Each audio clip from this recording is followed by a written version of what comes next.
For life's ups, downs, and turnarounds, God's sent man of the hour has prophetic directions just for your GPS. In this message, be prepared to be uplifted, challenged, and transformed. Your life will never be the same after this. The navigation starts now.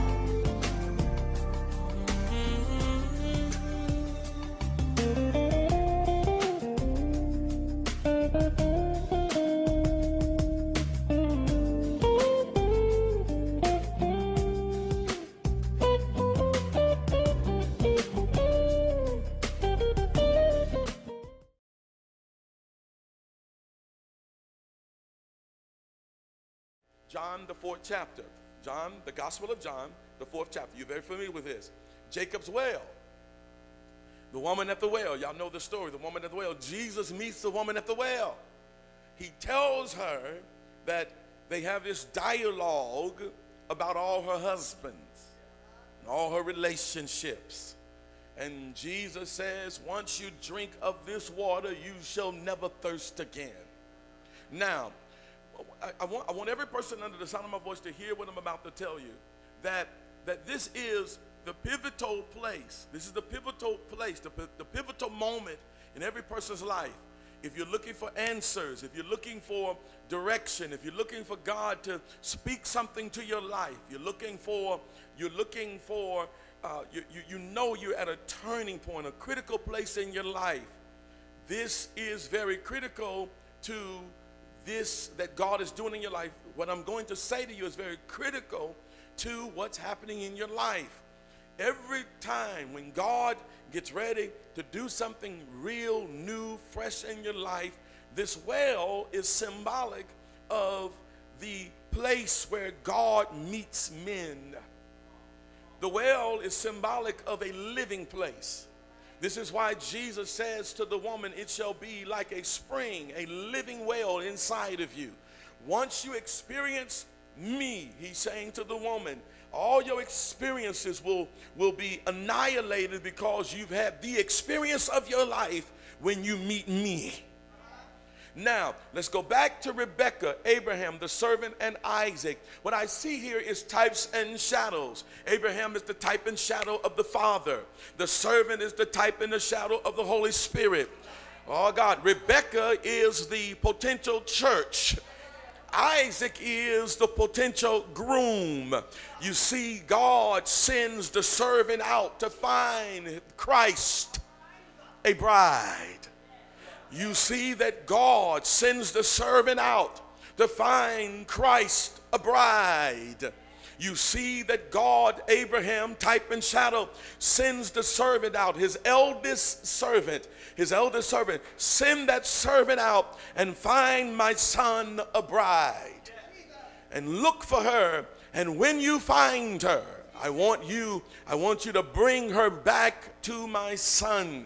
Now, what's interesting is, I need you to understand this. I need you to hear this because this is very critical.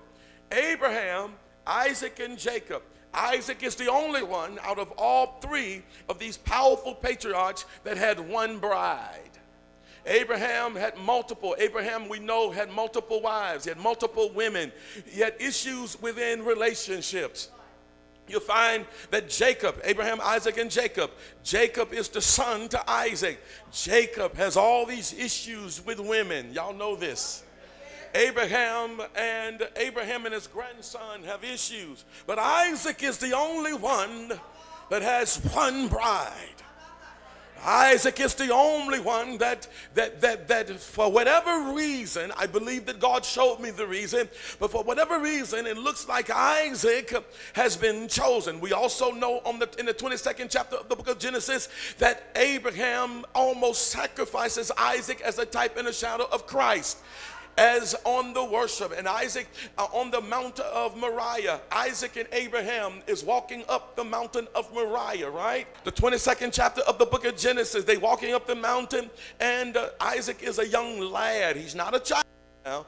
He is old enough to do this. He's old enough to ask Abraham, where is the sacrifice? he's old enough. In other words, he is old enough to have known that I've seen this before. And usually when daddy goes to worship, he's got some type of animal that has been slain or he's about to kill, that he's going to shed some blood. So he knows that there's something missing. And Abraham looks at his son and he says, Isaac, he said, the Lord shall provide. So all of Isaac's life, he's been a type and a shadow of something powerful. All his life, God handpicked Isaac for something special. Something unique God has done in Isaac's life. He is the type and the shadow of Christ. And now in this chapter, God, Abraham, his father, sends his servant. And you said, you make sure he only has one wife. You send your servant and make sure that you find this right kind of woman that fulfills this man's life where he'll never need another woman. I wish somebody would help me. Let me just stick a pin in this. Look at your neighbor and say, I want to be the kind of woman. Just look at your neighbor and say, I want to be the kind of woman that my man needs only me. But you know that this is the most adulterous generation. And it ain't just out of church. I'm telling you, listen, even if you're not physically in some type of, you do know that there's a such thing as emotional adultery.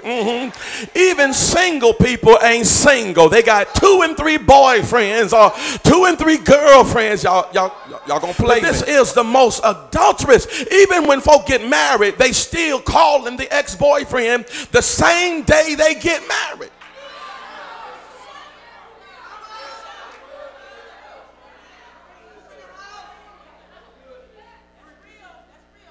Something is wrong with this generation.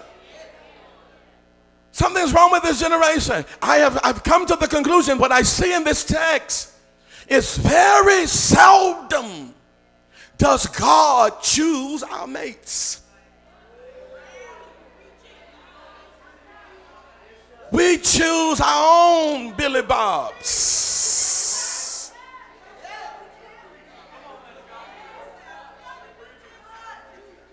Abraham, God did not choose Abraham's spouse. God did not choose Jacob. Matter of fact, Jacob fell in love with Rachel and Laban deceives him and gives him Leah.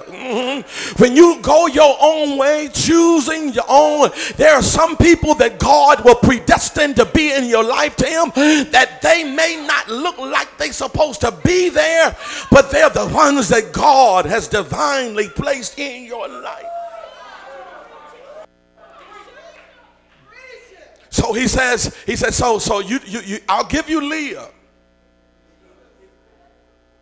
Since you won't get it, since you won't wait on me, I'm gonna give you a Leah. Since look at your neighbor and say, since you won't do, since you're so desperate for a relationship, I'm gonna give you somebody that you are not able to loose yourself from. Since loneliness has become idolatry in this generation, since having somebody in your life is the only thing you think about, I'm going to give you Leah. I'm going to give you cross-eyed Leah. I'm going to give you somebody that you would not want to be seen with. But Leah going to make you pray.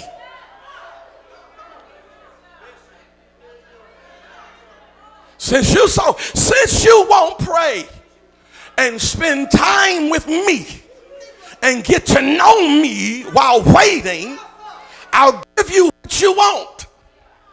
A relationship. I'm gonna give you a relationship.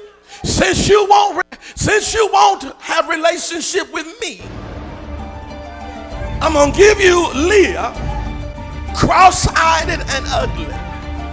Oh, no. The thing you get might not be cross-eyed and ugly naturally, but once you start living with it, you're going to find out, I wish I had waited on God. Y'all don't have to pray with me, but I'm going to stay in the house. I'm not scared of you.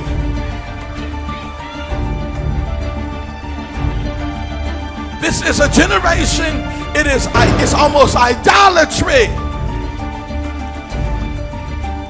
And you done had 20 men in your life. You done had 50 different women. And you're still a lonely little cat. Like you've never been married. You've been married before. You say, well, I've never had a gown. You're crazy. You have had all these relationships. You've been married. I hope you think that walking down the aisle is not the definition, it's the definition of marriage. Let me just help you. Whoever you sleep with, you have made a covenant with him. You've been married. Some of you have been divorced and married so many times. That's why you can't get nobody, because you ain't never been single. You don't have a single spirit.